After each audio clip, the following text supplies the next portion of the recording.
सीधी सीधी का फल वो पावे, रथ में तुमको जो भी भावे, रिद्धि सिद्धि का फल वो पावे। रथ में तुमको जो भी भावे, रिद्धि सिद्धि का फल वो पावे। तुम काटो सकल कलेश जी, तुम काटो सकल कलेश जी, आओ अंगिना पधारो श्री गणेश जी, आओ अंगिना पधारो श्री गणेश जी।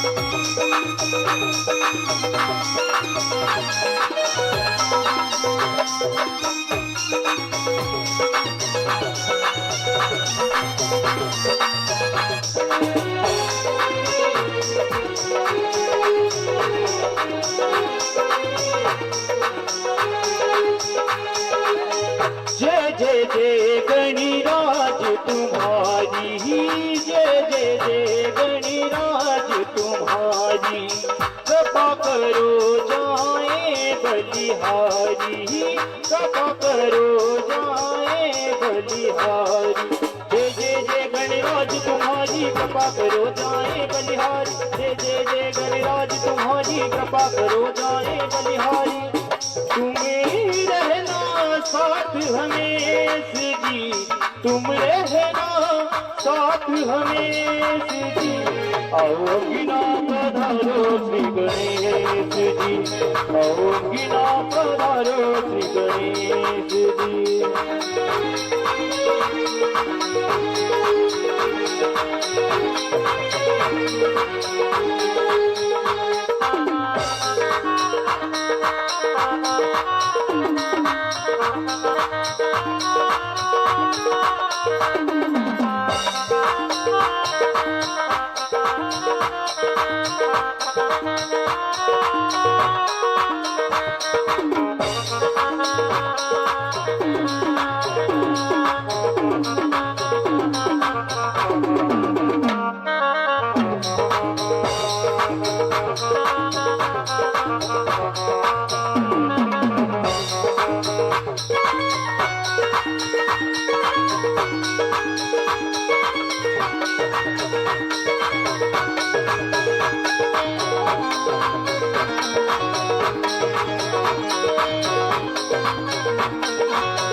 भोले गजानंद महाराज की जय। हरिओम श्राद्ध, हरिओम हरिओम श्राद्ध।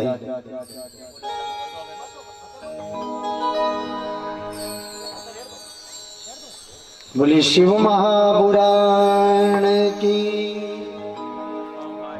बाके बिहारी लाल की जय, भैरव महाराज की जय, नाग महाराज की जय, यज्ञ नारायण भगवान की जय।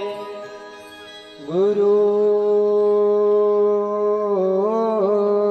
ब्रह्मा गुरु विष्णु गुरुर्देवो महेश्वरा, गुरुर्साक्षात् परम ब्रह्म, तस्मै श्री गुरुवे नमः। अखंड मंडलाकारं व्याप्तेन चराचरम् तद्वदं दर्शितं येन तस्मै श्री गुरुवे नमः।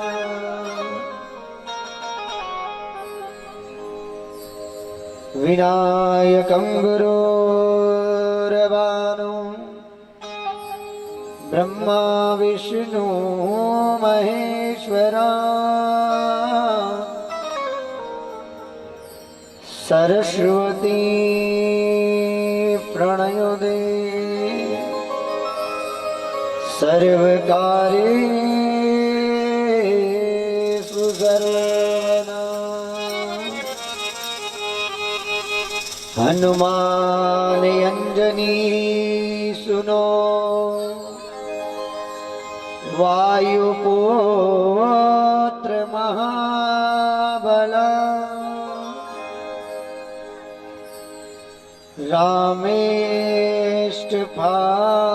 रामेष्टफाल्गुनः विक्रमादित्य नमो नमः।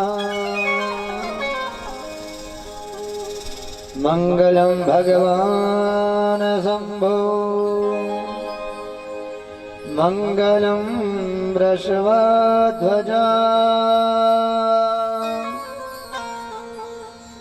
मंगलम पार्वतीनाथो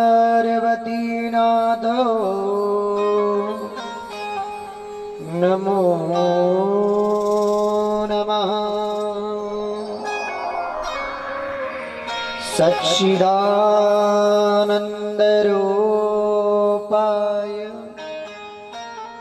विश्वपत्यादिहेतवे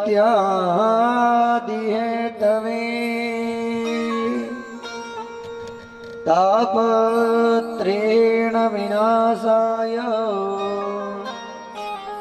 श्रीकृष्णाय वयं नमः। कृष्णाय वासुदेवाय हरे परमात्मने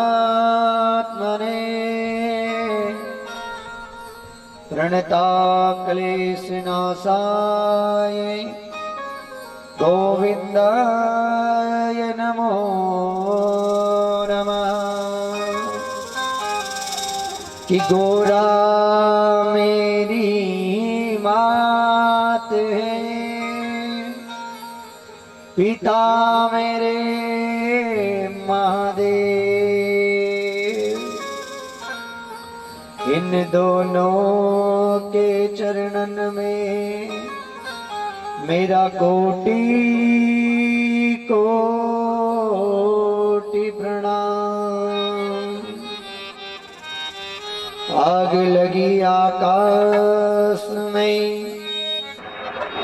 झर झर गिर रहे अंगार और संत न होते जगत में तो जल मरता संसार। आज आपके ग्राम में भैया प्रेशर बढ़ाओ और ये करंट मार रहा तुम्हारा। आज शिव महापुराण का प्रथम दिन है और प्रथम दिन की कथा में प्रवेश करने से पहले भगवान के नाम का उच्चारण करते हुए चलेंगे और बड़े भाव से क्या कहते हुए चलेंगे।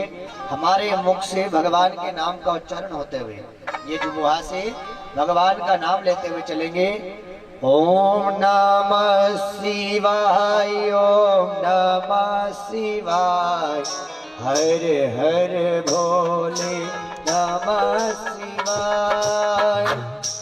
शिवाय ओम नमः शिवाय हर हर भोले नमः शिवाय।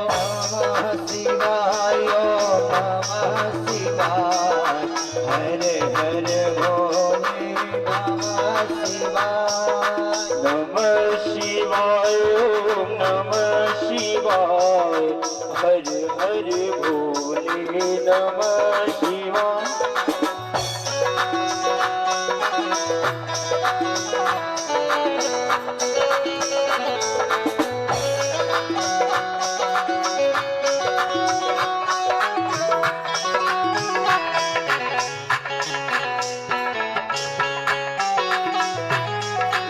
नमः शिवाय ओम नमः शिवाय।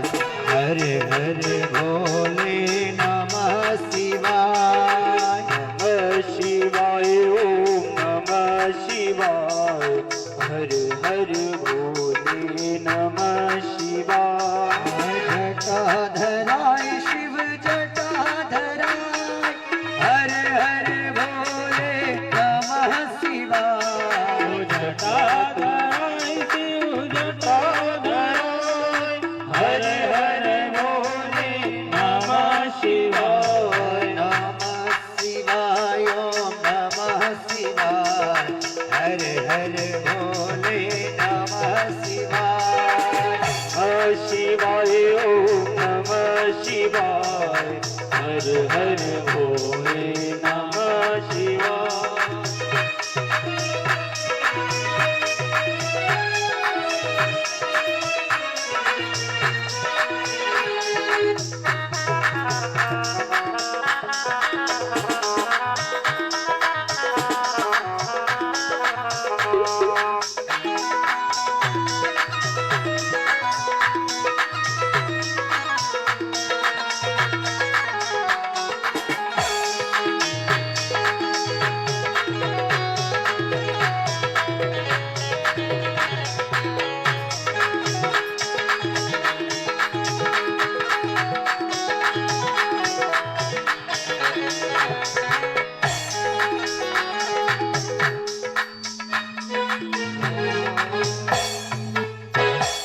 बोले भोलेनाथ भगवान की जय। आज कथा का प्रथम दिवस और प्रथम दिवस में भगवान की कथा में हम प्रवेश कर रहे हैं। लेकिन भगवान की ये शिव महापुराण कथा, पहली बात तो ये होती कथाएं बहुत होती, हम कथा सुनने जाते हैं, लेकिन कथा का मतलब क्या होता है, कथा सुनने का मतलब क्या होता है, और कथा से होता क्या है जीवन में, आज तक हमने ये ध्यान कभी नहीं दिया। हम कहते हैं कि हमें भागवत कराना है, हमें शिव महापुराण कराना है, हमें नानी भाई का मायरा कराना आदि हम करवाते हैं, लेकिन हमें ये नहीं पता कि इस कथा से हमें लाभ क्या है, इस कथा से सुनने का लाभ हमें क्या प्राप्त होगा। एक बार एक तोता महाराज के पास जाकर के बैठा, बोले महाराज एक बात बताइए, सब लोग भागवत करवाते हैं, कहीं शिव महापुराण करवाते हैं, तो कथा करवाने का मतलब क्या है और कथा सुनने से होता क्या है। नहीं तो कथा ऐसी भी हम सुने और इधर के कान से निकाल दे, वक्ता कहे और श्रोता के कान पे जाए। प्रवचन कितने प्रकार के, प्रवचन दो प्रकार के होते हैं, एक तो कड़वे और दूसरे मीठे प्रवचन। वक्ता कहे और श्रोता के कान पे जाकर के अगर वो शब्द समापन हो जाता है तो उसको मीठा प्रवचन कहा जाता है, और वक्ता कहे श्रोता के कान के रास्ते होते हुए दिल को अगर छू जाए तो उसे कड़वे प्रवचन कहा जाता है। अगर हम किसी को कुछ बात कह दें और वो बात अगर जाकर के दिल पे लग जाती है तो उसे हम क्या कहते हैं कि कड़वी लग गई। तो ये बात दो प्रकार के प्रवचन है, कड़वे और मीठे। अब हम आपको कह रहे हैं और आप अगर उसका पालन ना करें तो आपको कैसी वो कड़वी लगेगी, क्योंकि भगवान कहते हैं कि भक्ति करना और भक्ति को पाना बहुत कठिन मार्ग होता है।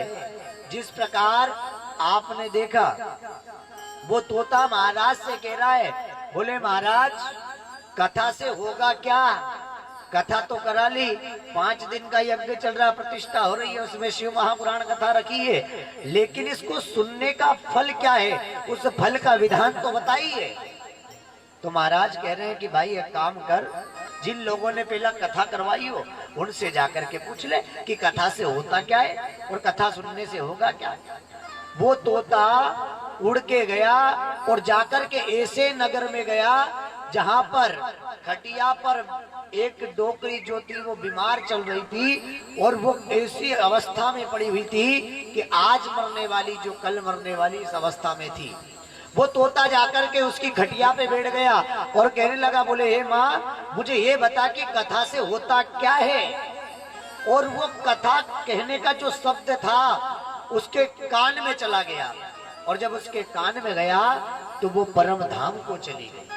जैसे ही वो शब्द कथा का गया तो वो परम धाम को चली गई, यानी कि वो जिस योनि में भटक रही थी उस योनि को छोड़कर वो भगवान की भक्ति में चली गई, वो भगवान के यहाँ चली गई। वो तोता उड़ करके महाराज के पास आया, बोले महाराज मैं वहां गया तो वो डोकरिया तो परम धाम को चली गई छोड़ के। बोले फिर भी समझ नहीं आया। बोले नहीं आया। बोले जाओ और पूछ कर आओ। वो तोता उड़ करके फिर गया, फिर दूसरे नगर में जब पहुंचा तो वहां पर उसने जाकर के एक छोटा सा बच्चा जो भुगत रहा था अपनी योनि में चल रहा, उससे पूछा भाई एक बात तू तो बता कि कथा से होता क्या है और कथा से होगा क्या। वो बच्चा भी जिस योनि भुगत रहा था वो भी परमात्मा के धाम को चला गया। अब आकर के महाराज से कहने लगा, महाराज ने कहा भाई सुन तो सही, कथा का शब्द यही था कि कथा भगवान से मिलाती है, भगवान के चरणों से लगाती है, भगवान के धाम को लगाती है। लेकिन भगवान शिव की कथा याद रखना, भगवान शिव कौन है? कोई आदि ना कोई मध्य ना कोई अंत है भगवान शिव का। भगवान शिव सबके पिता हैं। भगवान शंकर सारे देवों में से बड़े एक देव हैं। याद रखना, हमने भागवत कथाएं सुनी, हमने शिव पुराण खूब सुनी, लेकिन एक प्रश्न आता है कि ब्रह्मा विष्णु और महेश तीनों के माता पिता कौन है? लेकिन ये शिव महापुराण की कथा कहती है कि ब्रह्मा विष्णु महेश तीनों के माता पिता भगवान शिव हैं, भगवान शंकर है, जिन्होंने कोई जन्म नहीं लिया, स्वयं अजय अमर है। भगवान अजय अमर। अब हमने सुना कि विष्णु की नाभि से कमल ने उनसे ब्रह्मा जी ने सृष्टि को रची, लेकिन कभी हमने ये सुना कि भगवान शिव ने जन्म लिया? नहीं सुना। क्यों? भगवान शिव अजय अमर है और स्वयं जगत जननी जगदम्बा वो स्वयं जिन्होंने जन्म लिया प्रकट भई, ये सबकी माता है। लेकिन सबकी माँ जब ये जगत जननी जगदम्बा है तो हमारे सबसे बड़े पिता कौन है? भगवान शिव, भगवान शंकर। और याद रखना, इस कलयुग में भगवान शिव ही सबसे बड़े माने गए हैं। और कलयुग क्या, कितने युग है हमारे? 4 युग हैं और 4 युग में अभी कलयुग चल रहा है। और कलयुग की आयु कितनी है? 4,32,000 कलयुग की आयु है। कितनी है? यजमान देवता बैठे वहां, इधर मुंह करके बैठो जरा, कथा में ऐसे नहीं बैठा जाता है, ऐसे हाथ बांध के कथा में नहीं बैठा जाता है। हाँ, थोड़ा आगे आकर के बैठो यहाँ पे। कितनी आयु है कलयुग की? 4,32,000। और अभी तो कलयुग में मात्र 5,000 हुए हैं। और उस 5,000 में ये दशा है, देख लो आप, धर्म भी होगा कर्म भी होगा। कथा में बैठे हैं कितने से लोग हैं? एक ही नहीं है। कथा में रुचि किसी की नहीं होगी, पूजा पाठ में रुचि किसी की नहीं रहेगी, क्योंकि भगवान रामचंद्र कह गए थे कि ऐसा कलयुग आएगा और वही कलयुग चल रहा है। अभी तो कितने 4,32,000 में से सिर्फ 5,000 हुए हैं, याद रखना। और 5,000 में जब ये स्थिति है तो आगे क्या होने वाला है इस कलयुग में? है? आपने देखा इस कलयुग में आज बहू सास ससुर को नहीं पूछती। पहले घूंघट कहाँ होता था? यहाँ था। और कलयुग में सिर पे घूंघट नहीं है। बेटा बाप से डरता था, लेकिन आज बाप को बेटा डरा। ये कलयुग है। इसलिए भगवान कहते हैं, भगवान शिव कहते हैं कि निरंतर हमें भक्ति में रहना चाहिए, हमें भाव में रहना चाहिए। आपने सोचा भक्ति कैसी होगी? भक्ति का मतलब क्या है? भक्ति किस प्रकार की जाती है? आपने देखा एक आंबा होता है, उस आम में केरी लगती छोटी।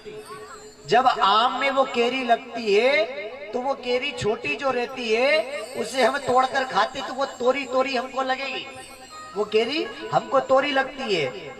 वैसे ही भक्ति है, जब माला फेरेंगे तो माला फेरते फेरते घड़ी को देखेंगे कि समय बहुत हो गया, समय बहुत हो गया, तो वो हमें कैसी लगेगी भक्ति कि बहुत टाइम हो गया, कड़वी तो लगेगी। लेकिन जिस प्रकार आम की केरी छोटी होने पर कड़वी लगती है और पकने पर वो हमें अमृत बनाकर हम उसका पी लेते हैं जब वो केरी पक जाती है, उसी प्रकार भगवान की भक्ति है। आप करने लगेंगे तो कड़वी जरूर लगेगी, टाइम तो लगेगा, और जैसे ही आपकी भक्ति पक जाएगी, जैसे आपकी भक्ति पूर्ण हो जाएगी, आपको आनंद आने लग जाएगा, और जब आनंद आएगा तो ज्ञान आ जाएगा, और ज्ञान आएगा तो वैराग्य हो जाएगा, और वैराग्य होगा तो घर छोड़कर के कहीं नर्मदा के किनारे जाकर के भगवान की भक्ति करने लग जाओगे, वहां जाकर के बैठ जाओगे, भक्ति का आनंद होने लग जाएगा।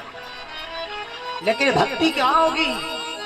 भक्ति कह रहे हैं, रामायण में लिखा है कि भक्ति ऐसे प्राप्त नहीं होगी। आपका मन शून्य होना चाहिए, आपके मन में शून्यता है तो आपको भक्ति प्राप्त होगी। जब तक आपके मन में शून्यता नहीं है वहां भक्ति आपको कतई प्राप्त नहीं हो सकती। आपने देखा यहाँ से मक्सी 15 किलोमीटर, जहाँ लिखा हुआ है कि मक्सी 15 किलोमीटर तो क्या वहाँ मक्सी है? नहीं है। जहाँ लिखा कि मक्सी 10 किलोमीटर तो क्या वहाँ मक्सी है? नहीं है। और जहाँ लिखा कि मक्सी 0 किलोमीटर वहाँ मक्सी प्राप्त होती है। तो भगवान कहाँ प्राप्त होगा?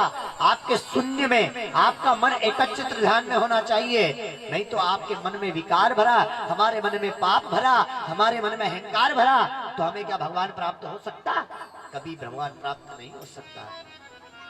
भगवान शिव को देखा एकांत में कैलाश पर्वत पर बैठ करके भक्ति को प्राप्त करते थे, नहीं तो भगवान शिव चाहते तो भक्ति प्राप्त करते, हर कहीं बैठ जाते, लेकिन उन्होंने एकांत में भक्ति को प्राप्त करी। कैलाश में जाकर के पर्वत पर बैठ करके भगवान शिव भक्ति को प्राप्त कर रहे थे। लेकिन भगवान शिव कह रहे हैं, भगवान शिव तो क्या रामायण में भी लिखा है कि मन कैसा होना चाहिए कि निर्मल मन जन सो मोहि पावा और मोहि छल छिद्र कपट नहीं भावा। जहाँ छल नहीं होगा, जहाँ छिद्र नहीं होगा, जहाँ कपट नहीं होगा, वहां पर भगवान विराजमान हो जाएगा। और हम कहें कि भगवान हमारे घर आ, तो भगवान इससे प्राप्त नहीं हो सकता है। आपके अंदर भाव चाहिए, वो भक्ति चाहिए, आपके अंदर वो प्रेम चाहिए। और प्रेम कैसा होना चाहिए? प्रेम मीरा की तरह होना चाहिए, प्रेम सबरी की तरह होना चाहिए, प्रेम भक्त प्रहलाद की तरह होना चाहिए, प्रेम ध्रुव की तरह होना चाहिए कि जो भगवान को भी स्वयं आकर के बैठना पड़े, जो भगवान भी स्वयं आकर के आपके पास आ जाए। लेकिन वो प्रेम कहाँ होगा? आपके मन में। लेकिन नहीं, पहले मन से विकार को निकालना पड़ेगा। हम कहते हैं भगवान कहाँ है, आप लोग कहते हैं भगवान हमारे अंदर। तो आजकल तो डॉक्टर बहुत चल पड़े, मशीन बहुत बड़ी बड़ी चल पड़ी, सीटी स्कैन करवाओ।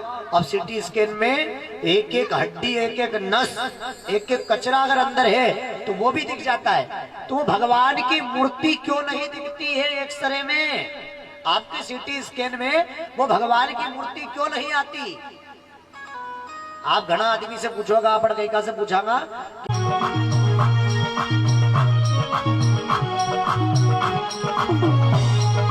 क्या कहता है भगवान से? बोले भगवान मेरी मैया तो डूब गई है, बीच भवन में पड़ी है, अरे कथा तो हो रही है, तो चल रही है, सुन रहे हैं, अब लेकिन भवन में है भगवान, आगे क्या होगा क्या नहीं होना है। लेकिन भगवान से क्या कह रहे हैं? ओ तुम तो जानो प्रभु जी घटे घटे मेरी नैया अगर बीचे अटकी, तो जानो प्रभु जी घटे घटे मेरी नैया भंवर बीचे अटकी। अब दूजो नहीं है आधा, इस से कह रहे हैं, भेरू महाराज से कह रहे हैं, प्रभु बैठ तो गए हैं, कथा तो चल रही है, अब तेरे सिवा तुझा आधार नहीं है, तुझे ही संभालना है, तुझे ही चलाना है। जिस तरह काली के आगे, जिस तरह दुर्गा के आगे था, वैसे आगे हो जाना। रे अब तुझो नहीं आधार, प्रभु इसे पार लगा देना। अब तुझो नहीं है आधार, प्रभु इसे पार लगा देना। आत्मा के भाव से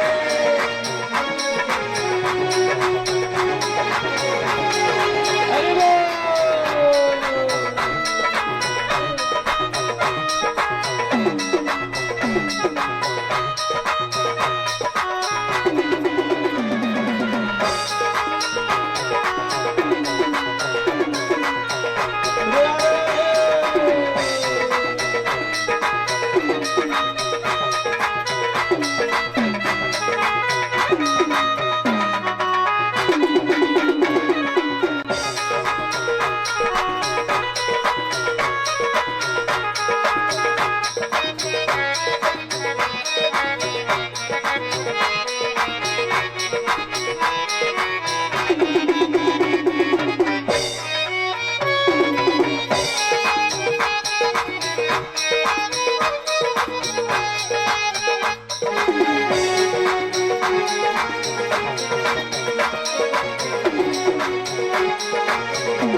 और प्रभु से कह रहे हैं कि मेरी नैया पड़ी है मझधार, प्रभु इसे पार लगा देना।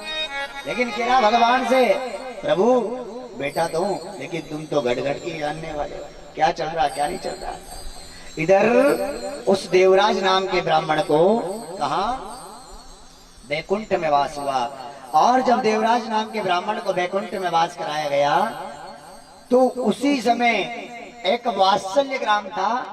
उस ग्राम के अंदर एक ब्राह्मण रहता था। जब उस वात्सल्य ग्राम में ब्राह्मण रहता था, उस ब्राह्मण का नाम क्या था? बिंदुक। जब वो बिंदुक वात्सल्य में रहता था, तो बिंदुक का भी कर्म यही था, दिन भर भिक्षा मांगना, कार्य करना आदि। लेकिन भगवान शिव की भक्ति भी करता था, भगवान शंकर को भी भजता, भगवान शिव को, भगवान शंकर की आदि भक्ति भी करता था। जब वो बिंदुक भगवान शिव की भक्ति कर रहा था, भगवान शिव का चिंतन करता था, लेकिन कहते हैं ना साहब, कभी कभी भक्ति पर बैठते हैं तो मन विचलित होता है। अभी भी बताया था कि भक्ति कड़वी है, करोगे तो कड़वी जैसी लगेगी, लेकिन भक्ति को पाने के लिए, भक्ति को प्राप्त करने के लिए मन को एकाग्रित करना पड़ेगा। वो बिंदुक गांव में जाता, भिक्षा प्राप्त करता, कहीं से भिक्षा लेकर आता। ऐसे करते करते बहुत दिन बीत गए, और जब उसकी पत्नी चंचुला, जब दोनों साथ में रहते थे, तो चंचुला बार बार अपने पति से कहती, बोले स्वामी एक बात बताइए, आप कर्म करते हैं, आप भक्ति करते हैं, लेकिन आप ऐसे गलत मार्ग पर क्यों जाते हैं? तो वो अपनी पत्नी को समझाता, अपनी पत्नी को डांट देता और डांट के घर से निकल जाता था। पत्नी बेचारी मन में विचार करती, ना जाने भगवान ये कब सुधरेगा, भगवान कब सुधरेगा। लेकिन ऐसे करते करते कुछ समय बीत गया, और बहुत समय बीतने के बाद में उसका पति ऐसे कुमार्ग पर जाने लगा कि उसने कुमार्ग का रास्ता पकड़ लिया। अब कुमार्ग के रास्ते पर ठगी करना, कहीं गलत धंधों में लग जाना, सट्टा जुआ शराब आदि में लग जाना आदि एक कुमार्ग बताए, याद रखना। इन मार्गों पर विचलित होने लगा, और जब मार्ग पर विचलित होने लगा तो पत्नी बार बार कहती, बोले स्वामी आप ये मार्ग को छोड़ दो, आप कुमार्ग पर मत चलो, आप भगवान की भक्ति करने वाले, आप भगवान का चिंतन करने वाले हैं, लेकिन आप गलत मार्ग पर जा रहे हैं। अब बताइए, आज के मानव को अगर हम सही रास्ता दिखाएंगे तो वो सही रास्ते पर नहीं चलता। एक बार एक महात्मा जी ने कहा कि बोले बेटा बाहर का भोजन मत करना। बोले हो गुरुजी, बाहर का भोजन नहीं कराना। बोले बाहर का खाना मत खाना। बोले हो। दुकान पे गया, समोसा खाने लगा। इतने में महाराज को आते हुए देख लिया, और जब महाराज जी को आते हुए देखा तो उसने समोसे के ऊपर के जो मैदे का वो था उसी तो फेंक दिया और आलू अंदर के खाने लगा गिर गिर को। अब वो आलू को खाने लगा। महाराज ने क्यों, तुझे कल मना किया था ना बाहर का मत खाना। बोले गुरुजी मैं समोसे के अंदर का खा रहा हूँ आलू को, बाकी उसके ऊपर के तो मैंने सब फेंक दिए। अब बताओ, ये जमाना है, ये संसार है। मतलब गुरु कुछ कहे और हम करें कुछ और, क्योंकि हम संत की बात पर ध्यान नहीं देते, हम गुरु की बात पर ध्यान नहीं देते। क्यों? क्योंकि गुरु अगर जीवन में होगा तो आपका जीवन सार्थक हो जाएगा, और आपके जीवन में गुरु नहीं है तो आपकी पूजा भगवान भी स्वीकार नहीं करेगा। याद रख लेना, ये शिव महापुराण की कथा में लिखा है। जिसका गुरु नहीं है उसकी पूजा भी भगवान स्वीकार नहीं करते। जरा हाथ ऊंचा करो तो किस किस के गुरु है? यजमान देवता। अच्छा, 1 2 3 4 5 6 7 गुरु है। वही नाम कान फूटने वाला बेन बना भी गुरु नहीं। दूसरा जो भगवान का नाम देते, गुरु जाप देते, है कि नहीं? याद रखना, जिसका गुरु नहीं है उसकी पूजा नहीं लगती, चाहे वो कितनी पूजा में बैठ जाए, भगवान उस पूजा को स्वीकार नहीं करते हैं। क्योंकि नुगरा व्यक्ति क्या होता है? अशुद्ध होता है। अगर नुगरा भगवान के मंदिर में भी जाकर बैठ जाए ना भगत जी, तो वो जगह भी अशुद्ध हो जाती है। ये कौन ने कहा? विष्णु पुराण में लिखा है। एक बार नारद जी, भागवत में कथा आती है, भक्ति देवी के दोनों पुत्र सचेत अवस्था में पड़े थे।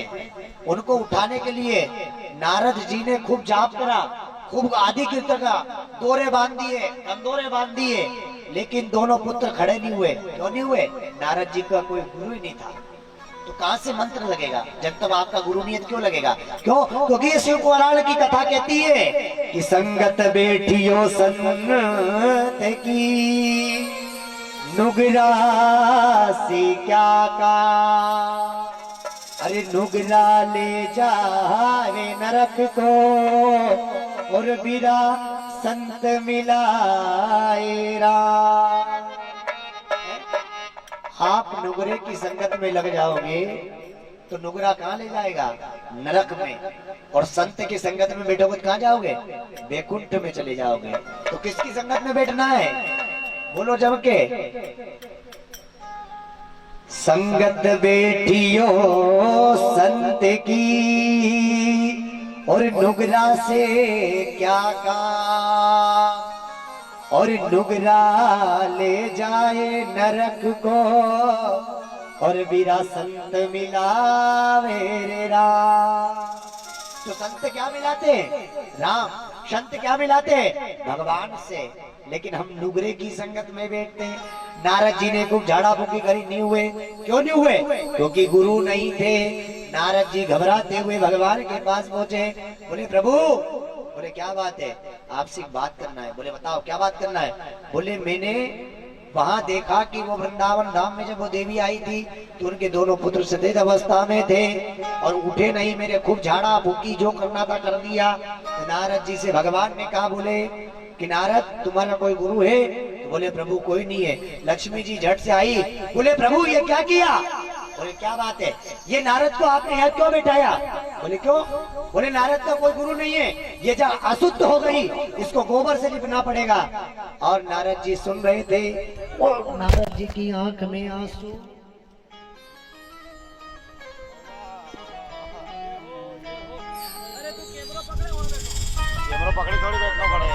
नारद जी की आंख में आंसू आने लगे। और जब नारद जी की आंख में आंसू आए तो नारद जी कहने लगे, प्रभु आखिरकार बात क्या है? देखो बाबा तो आएगी, हनुमान जी भी चले आएंगे, क्योंकि कहते हैं ना कि चारों जुग परताप तुम्हारा, हे प्रसिद्ध जगत उजियार। सारे देवता हैं तो वो भी आएंगे, वो भी चलेंगे, है?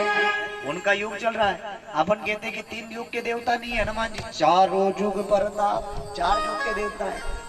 तो नारद जी के कोई गुरु नहीं था, तो भगवान कह रहे कि नारद जाकर के किसी को गुरु बना लो, तो ही तुम झाड़ा फूकी जो करोगे वो लगेगा, नहीं तो तब तक तुम्हारा कुछ भी नहीं लग सकता। नारद जी गए, भगवान ने कहा जो पृथ्वी पे पहले मिले उसको गुरु बना लो। तो नारद जी ने जाकर देखा तो मछली पकड़ने वाला मछुआरा मिल गया। अब नारद जी के मन में घबराहट हो गई कि ये मछली पकड़ने वाला, इसे कैसे गुरु बनाऊं। नारद जी भगवान के पास पहुंचे, भगवान से कहने लगे, बोले नहीं नारद, उसी को ही पहले गुरु बनाना पड़ेगा। नारद जी ने उस मछुआरे को गुरु बनाया। याद रखना जीवन में, लेकिन गुरु कैसा होना चाहिए? पानी पियो छान के और गुरु बनाओ जाने के, तो जानकर बनाना चाहिए। अभी हमारी कथा चल रही थी कहाँ, महाराष्ट्र में, वहां पे पूछा भैया आपके गुरु कौन है, तो उधर नाथ बाबा जो होते ना वो नाथ बाबा, अब नाथ बाबा तो शराब पीते ही, मदिरा पीते ही है। मैंने कहा आपके गुरु है कहाँ? बोले हमारे गुरुजी तो अभी कहीं पड़े होंगे पी के। तो मैंने कहा भैया जब गुरु पीता तो चेला भी अवश्य पिएगा, जब गुरु पिएगा तो चेला भी अवश्य पिएगा। मैंने कहा भैया वो गुरु नहीं होते हैं, गुरु किसे बनाओ? संत को। गुरु किसे बनाओ? ब्राह्मण को। क्यों? क्योंकि ब्राह्मण के लिए, संत के लिए भगवान को भी आना पड़ा, भगवान को भी अवतार लेना पड़ा है। रामायण में बड़ा सुंदर लिखा है कि विप्रधेन सुर संत हित प्रभु लीन मनुज अवतार। किसके लिए? विप्र यानी ब्राह्मण, धेनु यानी गाय, और सुर संत को। इसलिए बार बार कहता हूं कि हमें गुरु बनाओ तो किसी ब्राह्मण को और संत को बनाना चाहिए, नहीं तो हम गुरु किसी और को बना ले। जो मदिरा पीकर पड़ा रहे तो चेला भी पी करके पड़ा रहे। वैसा मत करना, नहीं तो वैसा करना। किस तरह से? गुरु आपको भवसागर से पार ले जाता है, गुरु आपको भगवान से मिलाता है। जब बच्चा गुरुजी के साथ में जा रहा था, वर्षा हो रही थी, नदी बह रही थी तेज धार में, गुरु ने कहा, बोले बेटा मेरा हाथ पकड़ ले। बेटा कहता नहीं गुरुजी मैं आपका हाथ नहीं पकड़ सकता। गुरुजी ने कहा नदी में बह जाएगा। बोले बह जाने दो, मैं आपका हाथ नहीं पकड़ सकता। गुरुजी ने बच्चे का हाथ पकड़ा और भव सागर से पार करा दिया उस नदी से। और जैसे पार कराया तो बेटे से गुरुजी ने एक बात पूछी, बोले एक बात बता, तूने मेरा हाथ क्यों नहीं पकड़ा? बोले गुरुदेव मैंने आपका हाथ इसलिए नहीं पकड़ा कि अगर मैं पकड़ता तो ना जाने कब आपके हाथ को छोड़ देता। आज मेरे सदगुरु ने, आज मेरे भगवान ने मेरा हाथ पकड़ लिया, तो आप मेरा हाथ कभी नहीं छोड़ सकते, याद रख लेना। तो सदगुरु जिसका हाथ पकड़ ले उसका हाथ नहीं छोड़ते हैं। लेकिन हम इस कलयुग में डूबे पड़े हैं, हम इस कलयुग में पड़े। वो बिंदु बिगड़ गया, कुमार्ग पर चलने लगा। पत्नी बार बार कह रही है, और याद रखना पत्नी भी 2 प्रकार की होती है, एक धर्म पत्नी और एक पत्नी। पत्नी वो होती है जो पतन के मार्ग पर ले जाती है, और धर्म पत्नी वो होती है जो पति को धर्म के मार्ग पर ले जाती है। और वही चंचुला धर्म पत्नी थी तो पति को बार बार कह रही कि कुमार्ग पर मत जाओ, कुमार्ग पर मत जाओ। लेकिन पति पत्नी को धमकाता, चिल्ला चोट करता, अरे तुझे क्या सोच पड़ती है, तू क्या, मुझे घर को मैं चलाता हूँ, मुझे काम करना पड़ता है, दिन भर थक जाता, ये करता वो करता। पत्नी का मुंह बंद करके चला जाता था। याद रखना, क्यों? क्योंकि एक शब्द कहा गया है, हम कहते हैं बार बार कि बच्चा जब माँ बोलता है तो उसके होंठ खुल जाते हैं। क्या? बच्चा जब माँ बोलता है तो उसके होंठ खुल जाते हैं, उसका मुंह खुल जाता है। और जब बच्चा बाप बोलता है तो उसके होंठ बंद हो जाते हैं। क्यों? कि माँ के सामने कुछ भी बोल सकता है, लेकिन बाप के सामने उसकी बोलती बंद हो जाती है। याद रखना। उसी प्रकार पत्नी अपने पति के सामने चुप हो जाती है, वो सुनती रहती है, कुछ बोलती नहीं है। चंचुला सुनती रही, पति कहता तुझे क्या सोच पड़ती है, और कुमार्ग पर चला गया। वेश्याओं वेश्य गमन कर लिया। वैश्य गमन में बिगड़ गया। जितना धन कमाता था, यज्ञ करता, पूजा पाठ करता, कैसे धन लाता था वो वेश्याओं पे लुटा देता था। इतने कुमार्ग पर चला गया। और जब कुमार्ग पर बिगड़ गया, वेश्यगामी पर चला गया, तो पत्नी बार बार कहती, बोले स्वामी आप ऐसा कार्य मत करो, स्वामी आप ऐसा कार्य मत करो। लेकिन स्वामी नहीं समझ पाए। कुमार्ग पर चलते रहिए। कुछ दिन बीत गए और कुछ दिन बीतने पर उसका पति साहब, उसके पति के प्राण निकल गए। और जब प्राण निकले जोरों से, वो छोड़ करके कहाँ चला गया? प्रेत योनि में। क्या बन गया? प्रेत योनि पे। याद रखना, हम लोग क्या करते हैं, आज हम फांसी लगा कर मर जाते हैं, हम एक्सीडेंट में मर जाएंगे, हम जहर खा के मर जाएंगे, जल में डूब के मर जाएंगे, हैं? लेकिन कहाँ जाएंगे? वैकुंठ में नहीं, वो यहीं भटकता रहेगा। याद रख लेना, यहीं भटकता रहेगा संसार में। फिर कहीं का शरीर में आएगा तो कहीं कहाँ आएगा। उसी प्रकार चंचुला का पति क्या बन गया? एक प्रेत बन गया। और प्रेत बन गया, और प्रेत बना तो उसे कौन? यमराज के दूतों ने जकड़ लिया। और क्या था? सिर्फ हड्डी का ढांचा और कुछ नहीं, सिर्फ हड्डी का ढांचा बना बैठा। उसे जकड़ में ले लिया। और जब जकड़ में बैठा तो पत्नी बेचारी इतनी दुखी होने लगी घर पर कि मेरे पति को मैंने इतना समझाया कि कुमार्ग को मत पकड़, कुमार्ग के रास्ते पर मत जा, लेकिन नहीं समझ पाया। पति नहीं समझ पाया। मैंने बार बार एक ही बात कहता हूँ कि संसार में याद रखना, समझ में उसी को आती है जो समझदार होता है। और समझदार कौन होता है? हमेशा याद रखना, आपकी पीठ मजबूत होना चाहिए। क्या होना चाहिए? हमेशा आपकी पीठ मजबूत होना चाहिए। अगर धोखा भी मिलेगा तो पीठ के पीछे ही मिलेगा, और बुराई भी मिलेगी तो आपकी पीठ के पीछे ही बुराई मिलेगी। याद रखना, तो पीठ मजबूत होना चाहिए। और पीठ अगर मजबूत नहीं है तो याद रखना, ये संसार के लोग आपको खा जाएंगे। और संसार में कौन बुराई करता है, कौन अच्छाई करता है, हमें इस बात पर ध्यान नहीं देना चाहिए। इस बात पर हमें नहीं चलना चाहिए। याद रखना कि ढोलक बजाने वाला ढोलक में चुकेगा, भजन गाने वाला भजन में चुकेगा, कथाकार कथा करने में चुक जाएगा, लेकिन चुगलखोर व्यक्ति चुगली करने में कभी नहीं चुकेगा। इस बात का भी याद रख लेना। चुगलखोर कभी चुगली करने में नहीं चुकेगा। उसका वो भोजन नहीं पचेगा। उसे पता है कि मुझे किस समय चुगली करना है, मुझे किस समय जाकर के इसके कार्य को बिगाड़ना है, किस समय जाकर के इसके कार्य में अड़ंगा अड़ाना है। क्योंकि याद रखना, 3 प्रकार के हनुमान बताए। कितने प्रकार के? 3 प्रकार के हनुमान है।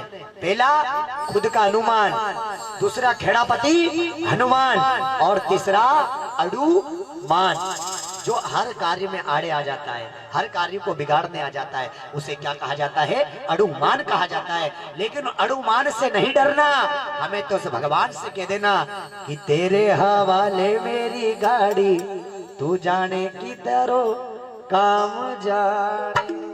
उसके हवाले छोड़ दो कि प्रभु तेरे हवाले मेरी गाड़ी है, तू जान, तेरा काम जाने, मुझे कोई परवाह नहीं है। उस भगवान से ये कहते हुए चंचुला का पति प्रेत योनि में बना।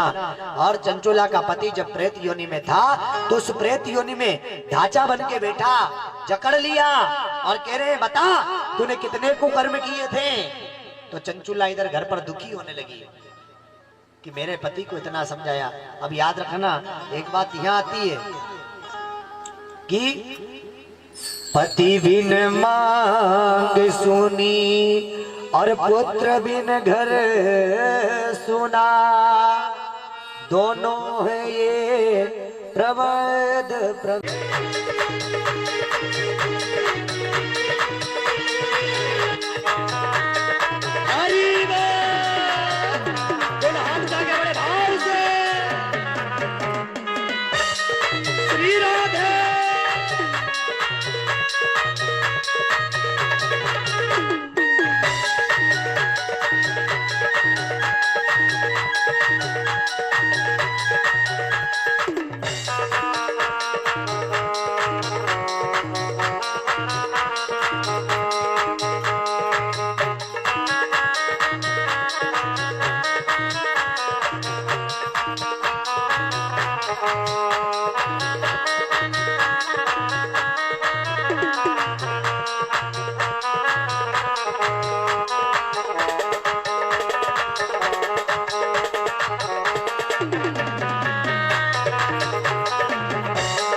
यहाँ में भरियो पाप राम नाम बोल मटकी। यहाँ में भरियो बाप राम नाम बोल मटकी। भैया तो मेरी बहना मेरी जीजी ऐसे पाप नहीं धुले। पीछे यजमान देवता नर्मदा जी नहाने जाओ, पुष्कर नहाने जाओ, गंगा जी में नहाने जाओ तो वहाँ तन की शुद्धि होती है, मन की शुद्धि नहीं होती है। और मन की शुद्धि कहाँ? सत्संग में होती है। और ये मटकी है, ये गारे का शरीर है, इसको लेकर कहाँ चल रहे हैं? चल रही मटकी प्रयागराज चाला, चल रे मटकी प्रयागराज चाला, चल रही मटकी प्रयागराज चाला, चल रे मटकी प्रयागराज चाला, प्रयागराज चाला, प्रयागराज चाला, प्रयागराज चाला, प्रयागराज चाला। गंगा मैया में धोई रहो पाप राम राम बोल मटकी। गंगा मैया में धोले रवा राम नाम बोल मटकी। राम नाम बोल मटकी, श्याम नाम बोल मटकी। ओ राम नाम बोल मटकी, राम नाम बोल मटकी। या में भरियो नाम बोल मटकी। में भरियो बाप राम नाम बोल मटकी। आगे जरा आओ से राधे।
मटकी चल रे मटकी निमावर जाला, चल रे मटकी निमावर जाला, चल रे मटकी निमावर जाला, चल रे मटकी निमावर जाला, निमावर जाला में भरियो बाप राम नाम बोल मटकी, राम नाम बोल मटकी, श्याम नाम बोल मटकी, राम नाम बोल मटकी, श्याम नाम बोल मटकी, या में भरियो बाप राम नाम बोल मटकी, में भरियो बाप राम नाम बोल मटकी।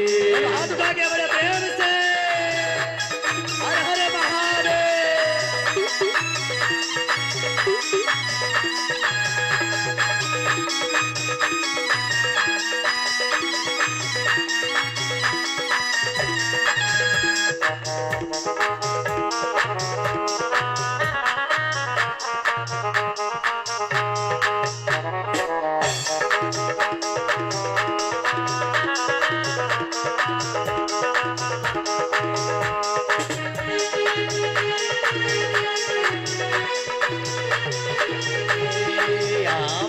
भरियो बाप राम नाम बोल मटकी, में भरियो बाप राम नाम बोल मटकी, चल रही मटकी ऊंचन जाला, चल रे मटकी ओजन जाला, चल रही मटकी ऊंचन जाला,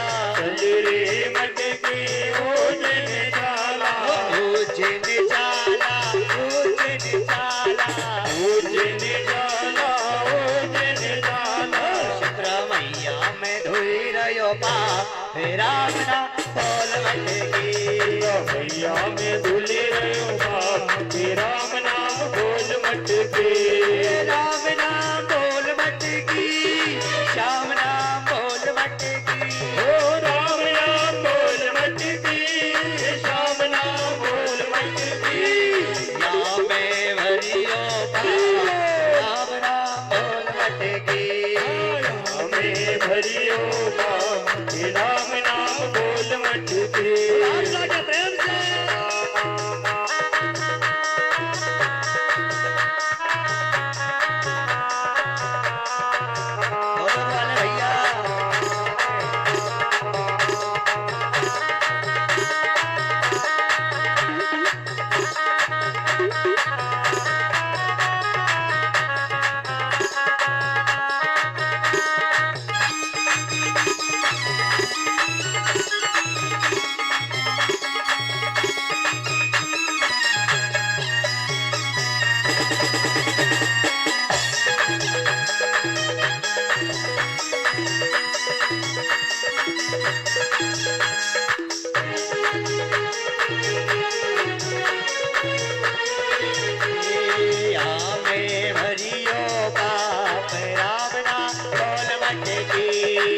हमें भरियो बाप राम नाम बोल मटकी चल रही मटकी बेसरापुर चाला चल रे मटकी बेसापुर चाला चल रही मटकी बेसरापुर चाला चल रे मटकी बेसापुर चाला बेसरापुर चाला बेसरापुर चाला बेसापुर चाला बेसापुर चाला महायज्ञ में धोई रहो पा राम ना बोल मटकी बिने में धुली रहो बाप राम नाम बोल मटकी राम नाम बोल मटकी श्याम नाम बोल मटकी राम नाम बोल मटकी श्याम नाम बोल मटकी या में भरियो बाप राम नाम बोल मटकी जाम में भरी रहो बाप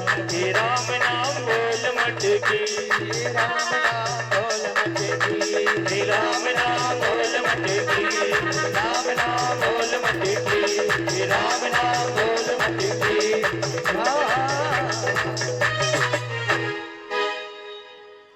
बड़े भाव से कल ठीक 12 बजे कथा चालू हो जाएगी और 3 बजे तक कथा चलेगी, क्योंकि 8 बजे से लेकर के 11:30 बजे तक यज्ञ का समय है।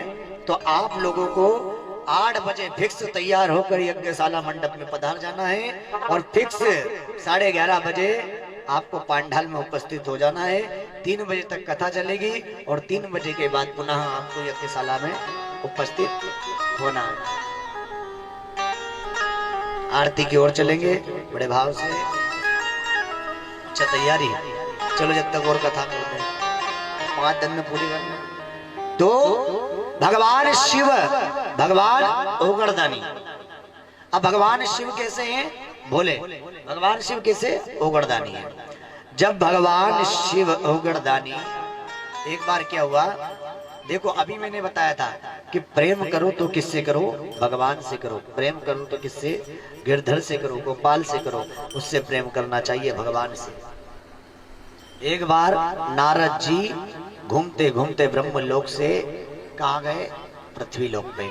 और पृथ्वी लोक पर जब नारद जी आए तो नारद जी के मन में एक विचार आया। एक सुंदर सा नगर था और उस सुंदर नगर में सुंदर से लोग थे, सुंदर सुंदर से सब थे। तो नारद जी के मन में प्रेम जगा और नारद जी वहां जाकर बैठे। वहां सुंदर से पेड़, सुंदर से पौधे, सुंदर से पक्षी आदि थे। नारद जी के मन में प्रेम जगा और नारद जी वहां जाकर के जब बैठे तो नारद जी बैठे ही थे, मन में विचार था।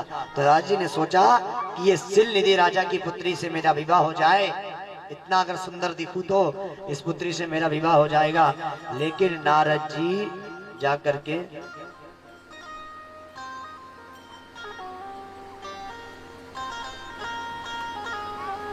तो नारद जी सिलनिधि नाम की जो पुत्री थी उससे विवाह करना चाहते थे, उनको प्रेम हो गया था। तो नारद जी भगवान विष्णु के पास गए और भगवान विष्णु के पास में जाकर के तो वहां जाकर के नारद जी कहने लगे, बोले प्रभु आपसे एक बात करना। बोले क्या बताओ, क्या बात करना? बोले प्रभु यहाँ नहीं करना, थोड़ा साइड में चलो ना, अलग जाकर के बात करना है। लक्ष्मी जी कह रहे क्या बात करना आपको, बताओ तो सही। बोले नहीं नहीं भगवान आपसे कोने में चल के बात करना है। अरे तो बताओ नहीं बात क्या है? नहीं लक्ष्मी जी के सामने बात नहीं करनी, एक बार एक कोने में चलो ना प्रभु, क्या बात है? कोने में ले गए भगवान। तो प्रभु मैं आपका अंग लेना चाहता हूँ। भगवान आप इतने सुंदर हो। अब भगवान विष्णु कितने सुंदर, अब मन में बड़े गदगद हो रहे थे, आज तो मेरा विवाह हो जाएगा। आज तो सिल निधि नाम की राजा की पुत्री जो है वो आकर के मुझे ही वरमाला पहनाएगी, क्योंकि मैं उससे प्रेम करता हूँ। और वो सामने खड़ी थी वरमाला लेकर के, और नारद जी देख रहे थे, मुस्कुरा रहे थे। और सिल निधि नाम की राजा की पुत्री जोरों से मुस्कुराने लगी, हंसने लगी। सहेलियां खड़ी वो भी जोरों से हंसने लगी, सारे लोग हंसने लगे। नारद जी कहते आखिरकार इतना सुंदर कैसा हो गया जो सब लोग हंस रहे हैं? इतना सुंदर कैसे हो गया है? अरे थोड़ा अगर पुत्री हंसती तो चलता, लेकिन ये तो सारे लोग हंसने लग गए। क्या सारे को तो प्रेम नहीं हो गया? मैं इतना सुंदर तो नहीं हो गया? सब प्रेम तो नहीं करने लग गए? अब क्या करूं? नारद जी से कहा तो नारद जी क्रोध में हो गए, क्यों हंसते हो मेरे ऊपर? तो नारद जी कहने लगे क्यों हंस रहे हो? तो बोले नारद जरा मुंह तो देखो आपका। बोले क्या? विष्णु से भी गोरा हूं मैं, पता है तुम्हें? विष्णु भी मेरे सामने कुछ नहीं लगते, मैं विष्णु से भी गोरा हूं। और देखा नारद जी हाथ देख के बड़े मुस्कुरा रहे थे। हाँ कितने अंग कितना सुशोभित है, विष्णु जी का अंग देख करके बड़े सुशोभित हो रहे थे कि आज तो मेरा विवाह होगा। लेकिन जब बोला नारद जाकर आईने में अपना मुंह तो देखो, नारद ने जैसे ही कांच में जाकर के मुंडो देखो तो बांध रहा। बाप रे! नारद जी ने कहा दौड़ता चले, हे विष्णु जी क्या किया आपने? ये आपने मेरे साथ छल किया, तुमने समुद्र मंथन में भी छल किया था, सबको उन राक्षसों के साथ में छल किया, अमृत देवताओं को मिला दिया, और आज मेरे साथ भी छल किया आपने। आज मैं तुम्हें श्राप देता हूँ कि आप भी पत्नी विग्रह से दूर हो जाओगे। और वही श्राप राम जी को लगा कि सीता मैया को रावण उठा कर ले गया, तुम भी पत्नी विग्रह से दूर हो जाओगे। ये नारद जी ने भगवान को श्राप दे दिया था। तो काय का मुंह लगाया था? बंदर का। इसलिए कि ज्यादा नहीं बोलना।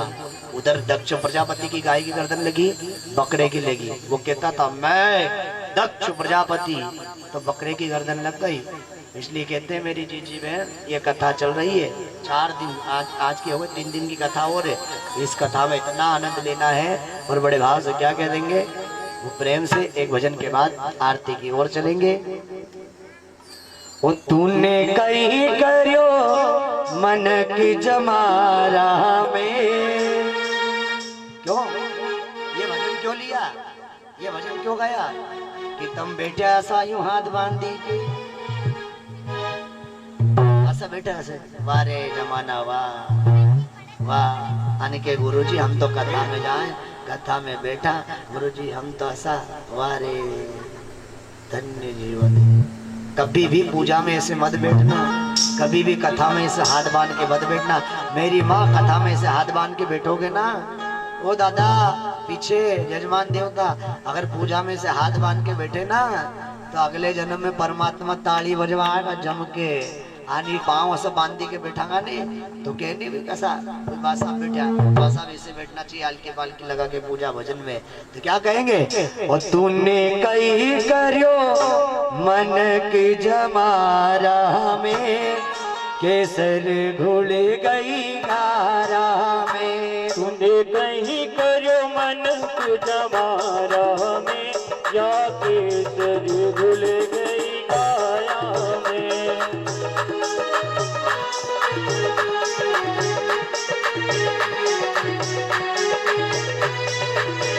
तूने कहीं करियो मन की जमारा में, केसर घुल गई गारा में। तूने कहीं करो मन की जमारा में, या केसर घुल गई काया में।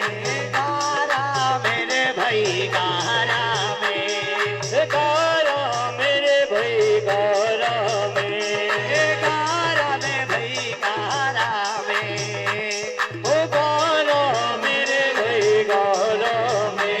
तूने कहीं करियो, ओ कहीं करियो, हाथ उठाओ जम के कि ये करा। सत्संग में ताली बजाई, कथा में गए थे तो ताली बजाई।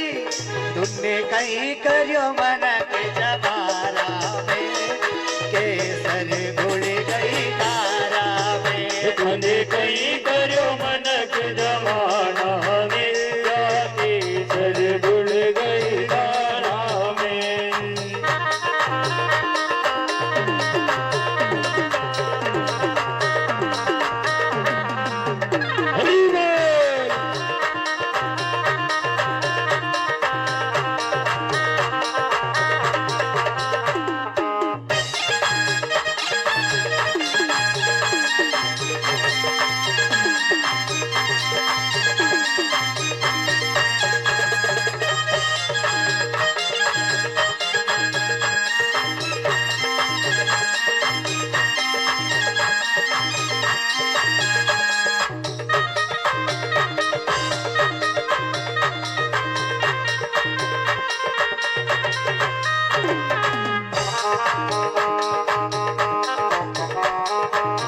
जमारा में, केसर घुल गई गारा में, तने कहीं करो मनक जमाना में, जाते तर गुड़ गई आया में। घर खेती घनी रे तन बाड़ी घनी, खेती घड़ी रे तने बाड़ी घड़ी रे, खेती घनी रे तन कुआ गया, खेती घड़ी रे तने कुआ गया।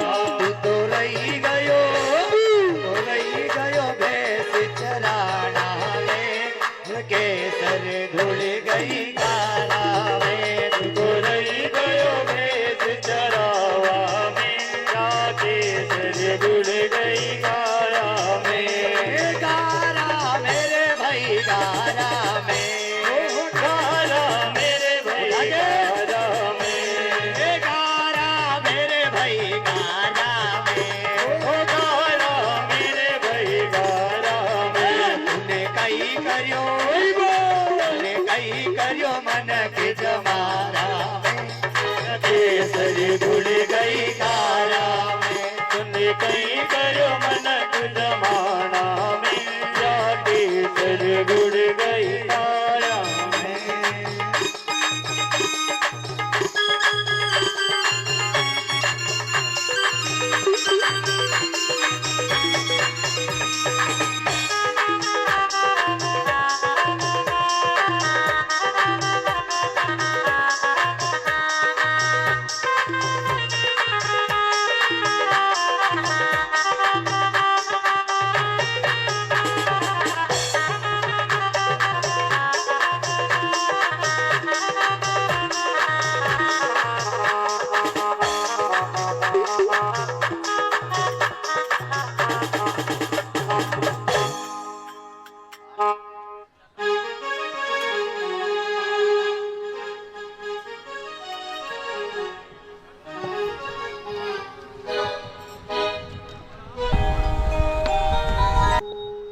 बड़ा हर्ष का विषय है। शुभ समय मिला है। कितने दिनों का मिला है? 5 दिनों का। ये मिलन है 5 दिनों का। उसी प्रकार से भगवान का कर्म भी यहाँ पे इस पावन भूमि पर, बेसरापुर की पावन भूमि पर 5 दिन का जो शुभ अवसर मिला है, क्योंकि 33 कोटि देवी देवता यज्ञ नारायण भगवान के संग कालेश्वर महादेव, गोरा भैरव जी, काला भैरव जी, नाग देवता, शिव परिवार की प्राण प्रतिष्ठा का भी शुभ समय है। शंकर भगवान की असीम कृपा है और शंकर भगवान की असीम कृपा से जो है शिव पुराण चल रही है। श्री कृष्णदास जी महाराज के सानिध्य में शिव पुराण सुनने को, भगवान शंकर की कथा सुनने को हमें प्राप्त। यह कथा बार बार नहीं मिलेगी, क्योंकि कथा तो हजारों बार हो जाएगी इस पावन भूमि पे, किंतु कितना बड़ा यज्ञ और यज्ञ के साथ में भगवान की प्राण प्रतिष्ठा, यह अवसर, पूजा पाठ हो जाएगी, सारे कर्म हो जाएंगे, किंतु एक साथ में जो है इतने 3-4 काम नहीं होंगे। कैसे? गोरा जी महाराज, काला जी महाराज, नाग देवता, नागेश्वर भगवान, शिव परिवार की प्राण प्रतिष्ठा बार बार नहीं होती, एक ही बार होती है। तो इस शुभ अवसर हमें प्राप्त हुआ, क्यों ना हमारे इस जीवन को हम धन्य बनाएं और बेसरापुर की पावन नगरी को इस प्रकार बना दो जिस प्रकार वैकुंठ में भगवान लक्ष्मी नारायण के साथ में विराजमान रहते हैं और वही आनंद आता है। इसी प्रकार से जो है कल का समय गुरुदेव का जो है 12 बजे से 3 बजे तक का कथा का रहेगा। तो सभी नगरवासी, धर्म प्रेमी जनता, माता बहने भाई सभी आए और बड़े आनंद के साथ में इस उत्सव को मनाएं। बोलिए नारायण भगवान की जय।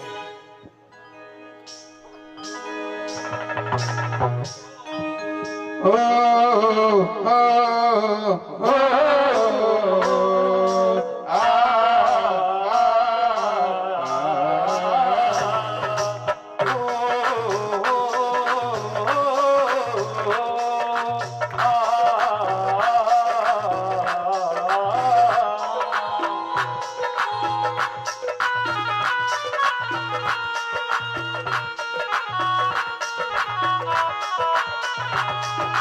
मन में बता कर तेरी मूर्ति, उतारूं मैं गिरधर तेरी आरती। मैं बसा कर तेरी मूर्ति, उतारूं मैं गिरधर तेरी आरती।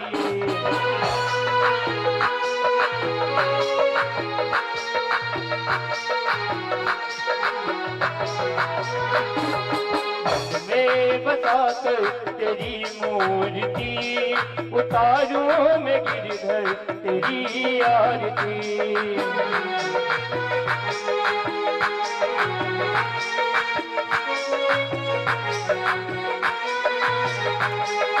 करुणा करो कष्ट हरो ज्ञान दो भगवान, भव में फंसी नाव मेरी तार दो भगवान। करुणा करो कष्ट हरो ज्ञान दो भगवान, भाव में फंसी नाव मेरी तार दो भगवान। करुणा करो कष्ट हरो ज्ञान दो भगवान, भव में फंसी नाव मेरी तार दो भगवान। करुणा करो कष्ट हरो ज्ञान दो भगवान, भाव में फंसी नाव मेरी तार दो भगवान। दर्द की दवा तुम्हारे पास है, दर्द की दवा तुम्हारे पास है, दर्द की दवा तुम्हारे पास है। दर्द की दवा तुम्हारे पास है। जिंदगी दया की है भीख मांगते, बता कर तेरी मूर्ति, उतारूं मैं गिरधर तेरी आरती। मैं बसा कर तेरे मूर्ति, उतारूं मैं गिरधर तेरी आरती। मांग तुझसे क्या मैं यही सोचूं भगवान, जिंदगी जब तेरे नाम करती है अर्पण। मांग तुझसे क्या मैं यही सोचूं, भले तुझे प्रभु संसार की। मन में बसा कर तेरे मूर्ति, उतारूं मैं गिरधर तेरी आरती। मैं बसा कर तेरी मूर्ति, उतारूं मैं गिरधर तेरी आरती। मन में बसा कर तेरी मूर्ति, उतारूं मैं गिरधर तेरी आरती। ओ वेद तेरी महिमा गाए संत करे ध्यान, नारद गुणगान करे छेड़ विनाता। वेद तेरी महिमा गाए संत करे ध्यान, नारद गुणगान करे छेड़ विनाता।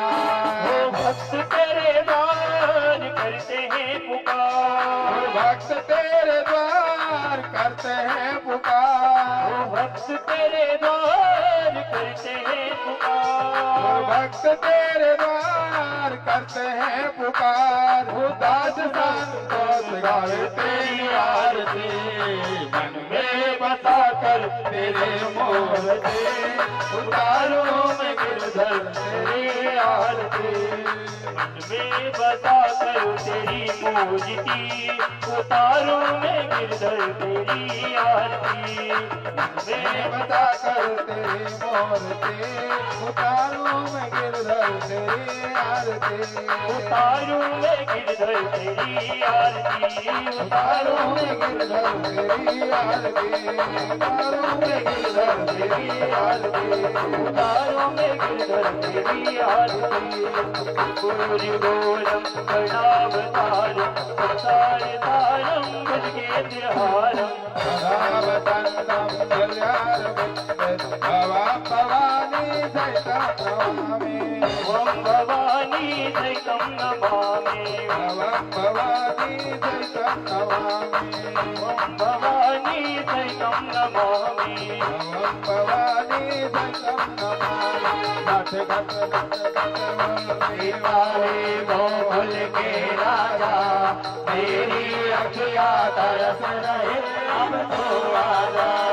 आजा लाल तरस रही अखिया, आजा लाल बरस रही अखियाँ। तरस रही अखिया, तरस रही अखियां, तरस रही अखियां, तरस रही अखियां।